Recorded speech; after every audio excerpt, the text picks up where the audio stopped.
Hey guys, I don't know if you've watched this Mangi Kimambi's clip that she made, and she talked about how she's very disappointed for what Tanzanians are doing in terms of, not focusing on what's important. That is what the government is doing with the fans. Kidnapping, the unaliving, the injustices that are happening in the country. Instead, they're focusing on ZUCHU and Diamond Platinum's baby news.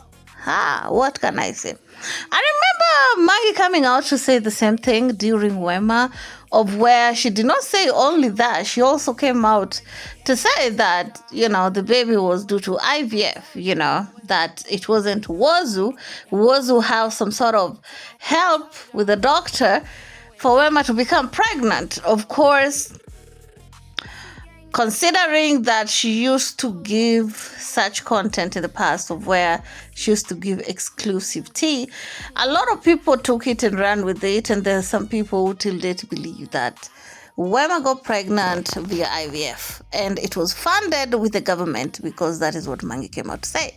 So this time around, Mangi came out to say something about Diamond Platinum's and ZUCHU, and the fact that they are responsible for what happened during the election, and that they should be held accountable for allowing the government to do whatever the government want, and they would help the government by making this content or doing this cloud chasing so that people will focus on that and not focus on what the government is doing. Let me play a little bit of that. Tunatrendisha habari za Diamond na ZUCHU na mtoto wao. Yani huko Instagram wapi? This is what we are talking about.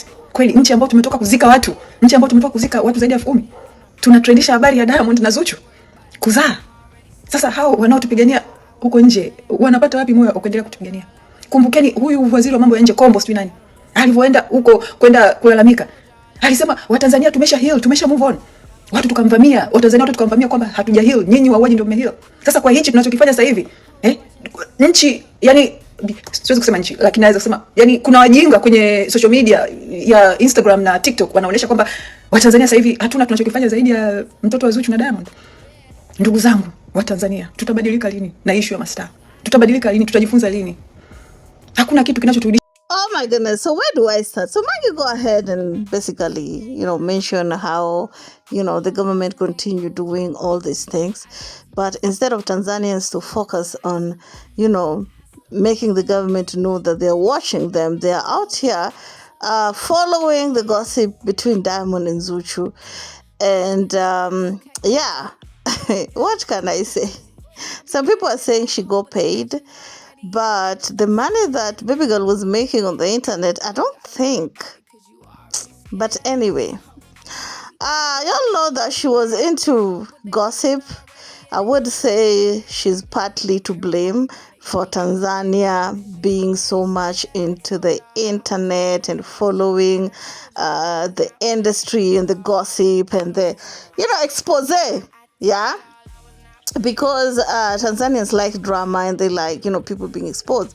Mangi Kimambi are the ones who started with all that. So, baby girl, you are also responsible for creating that animal in TZ that you're trying so much to get rid of. You created that you were also earning money off of that, right?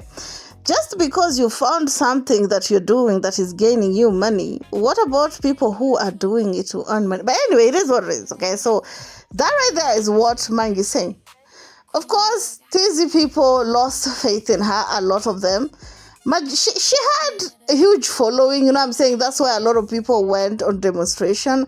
But when the analyzement happened and there's no any good form of justice, or there's no any hope that Tanzanians who got unalived will find justice, the rest are like, girl, you're not even in the country. You're out here gaslighting us. You're hiding somewhere in America with your children and your family, and you want us to be the one to be yapping.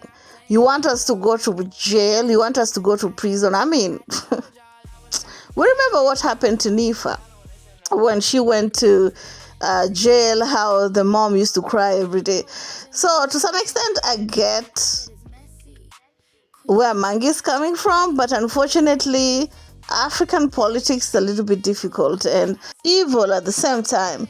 So I think that she lost it, in my opinion. I don't think she has the, what do we call it, the influence that she had. And it will be hard to regain it, because it doesn't matter whatever she's coming up with saying, because now she's coming out to say that these same very people that you guys are out here making trends are the same people who posted and continue to support and continue to benefit off of the government who unalive people. And people don't seem to care, really. I think Mangi should look for another strategy, in my opinion. This one ain't working. But anyway, it is what it is. Keep it classy. Stay. See you on the next one.